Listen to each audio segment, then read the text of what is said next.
Jadi kebiasaan berbelanja kita, pos-pos pengeluaran untuk belanja kita mesti kita evaluasi. Ya, gizi rumah tangga itu memang harus kita jaga ya, karena bagaimanapun juga kita beraktivitas itu memerlukan asupan energi.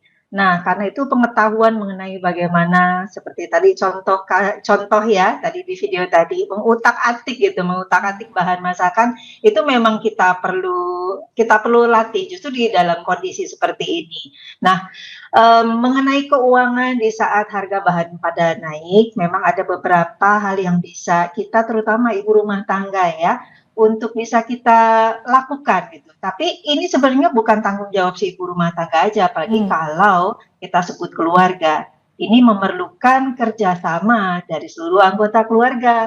Kalau ibu rumah tangganya sudah hemat, sementara anaknya minta jajan, bapaknya jadi kurang disiplin, pengen jalan-jalan juga mmm, ya. Akibatnya apa? Kemampuan rumah tangga untuk memenuhi gizi rumah tangga menjadi semakin tertekan. Nah, mmm, karena itu memang di sini pada saat harga naik yang diutamakan adalah agar pemasukan atau pendapatan dari keluarga itu mesti mhm, memang difokuskan gitu untuk mencukupi kebutuhan keluarga terlebih dahulu. mmm, Sehingga yang namanya jajan mmm, ya, jajan itu bukan termasuk kebutuhan pokok gitu dalam keluarga. Jajan ini bukan yang harus mahal, tapi kadang jajan kecil-kecil itu bisa bikin dompet kita terkuras juga mmm, ya kalau kita lakukan setiap hari. Kadang saya lihat keluarga itu sehari 2 3 kali bisa jajan. mmm, Jajannya sih nggak banyak ya, 1.000 2.000 gitu ya. Entah jajan, gorengan atau sekedar minuman teh dingin itu aja sering saya lihat itu beli gitu. mmm, Ketika saya tanya karena penasaran ya, mmm, kenapa ya untuk teh dingin manis yang enak itu aja mesti jajan gitu, mmm, ya. Ternyata lebih ke arah, apa ya, lebih ke arah hiburannya mmm, dibandingkan bahwa kita memang menginginkan minuman atau makanan jajanan itu, ya. mmm, Nah, pengelolaan dari pengeluaran, rumah tangga atau belanja rumah tangga ketika harga-harga bahan, naik memang perlu dievaluasi ya. Jadi kebiasaan berbelanja kita, pos-pos pengeluaran untuk belanja kita mesti kita evaluasi ya. mmm, Jadi oke, kalau memang kondisi, mmm, sangat memerlukan agar kita mengurangi suatu, pos pengeluaran, bahkan sampai meniadakan satu pos pembelanjaan, maka itu memang perlu dilakukan. Tapi kita juga perlu lihat apakah semua pos pembelanjaan kita itu perlu ditiadakan, yang mana tidak mungkin, tapi mungkin bisa dikurangi. Jadi kalau ada yang bisa dihilangkan atau di-stop, itu kita stop, kalau tidak bisa itu kita kurangi. Contoh, jajan itu tadi, itu kan bisa mmm, di-stop ya, iya, jajan. Yang tidak di-stop itu yang adalah beli berasnya, ya, mmm, adalah beli sayur mayur, mmm, lauk pauk, minyak goreng, itu yang bahan pokok itu tidak bisa dikurangi, gitu mmm, ya.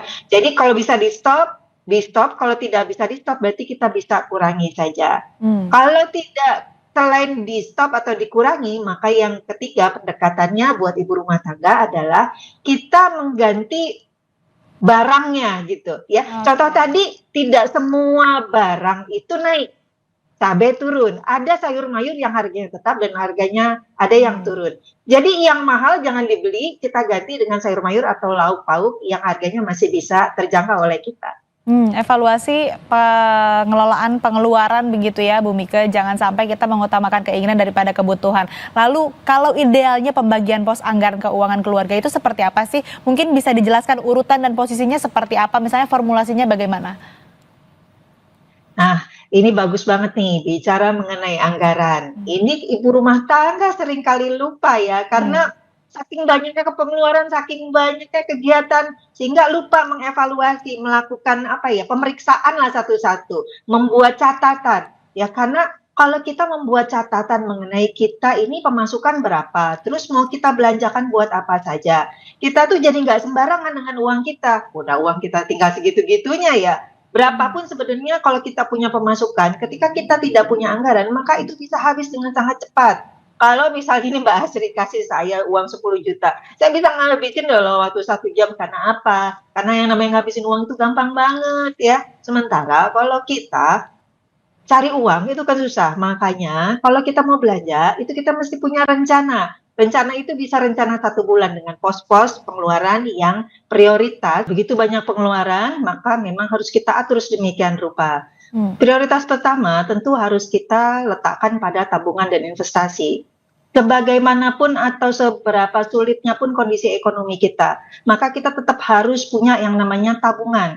Tabungan ini kalau kita terjadi emergency, maka kita bisa mengambil dari tabungan kita. Makanya kita coba usahakan 10% dari penghasilan kita masukkan ke dalam tabungan. Tujuannya tadi untuk emergency. Kalau ada punya tujuan keuangan lain seperti mempersiapkan dana pendidikan anak atau mempersiapkan pensiun, maka tabungannya tadi itu bisa ditingkatkan menjadi jumlahnya 20-30%, ya. Tetapi bagaimana kalau nggak bisa? Nggak bisa 10-30%. Dengan dana yang ada, Anda misalnya bisa nabung 20.000 ya, seminggu sekali, atau 30.000, atau bahkan 10.000 ya, setiap hari, itu boleh Anda lakukan. Yang penting kita terbiasa menabung dan memiliki dana cadangan atau dana darurat. Pos yang kedua, ini yang saya perhatikan tiap rumah tangga Indonesia ada, yaitu cicilan utangnya dia. Ya. Nah, cicilan utang ini kalau kita tidak bayar, kan kita bisa kena penalti, malah berbahaya gitu buat keuangan kita. Memberatkan ke depannya. Betul. Jadi biasanya itu cicilan utang kalau dari perencanaan keuangan harus dibatasi jumlahnya, itu tidak boleh lebih dari sepertiga cicilan dari penghasilan kita. Jumlahnya lebih kecil, cicilan utangnya itu semakin baik. Yang ketiga ada yang namanya asuransi BPJS nih. Semuanya kita setidaknya harus punya BPJS ya, untuk berjaga-jaga kalau terjadi emergency kita harus ke rumah sakit atau ada kondisi kesehatan yang menurun ya. Itu harus kita usahakan jangan sampai tidak dibayar. Nah, yang terakhir yang tadi kita bahas, belanja sayur mayur, lauk pauk, transportasi, komunikasi, cukup tidak cukup, iya, itu untuk biaya hidup kita. Artinya kalau ini porsinya secara idealnya yang pertama kali harus diprioritaskan adalah menabung. Kalau idealnya 10%, kalau kebutuhannya lebih besar, banyak ada mungkin tabungan untuk nanti pendidikan anak dan lain-lain, bisa ditingkatkan 20-30%. Tapi kalau misalkan kondisinya sulit banget, setidaknya ada yang di-save, ada yang disimpan, disisihkan sedikit pun, begitu ya Bu Mika?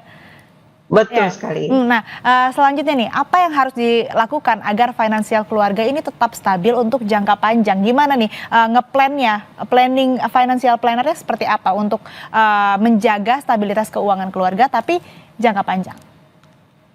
Untuk jangka panjang, yang pertama itu adalah kita harus membangun perilakunya dulu ya. Jadi rencana itu boleh kita buat, tetapi rencana itu akan berhasil kalau kita jalankan secara disiplin. Nah, karena itu ini bukan tanggung jawab ibu rumah tangga saja, ya, tetapi juga seluruh anggota keluarga. Kalau kita sudah komitmen mau nabung ini adalah fondasi dasar fundamental banget ya. Jadi kesuksesan dari keuangan masa depan kita ini tergantung dari kebiasaan kita menabung, berinvestasi secara disiplin dalam kondisi bagaimanapun. Yang kedua adalah pengendalian dari pengeluaran kita. Jadi dalam jangka panjang yang akan membuat rencana keuangan, tujuan keuangan kita tercapai adalah kita berhasil mengendalikan pengeluaran dan gaya hidup kita, ya. Rasanya mengeluarkan jajanan 1.000, rasanya itu bukan sesuatu hal yang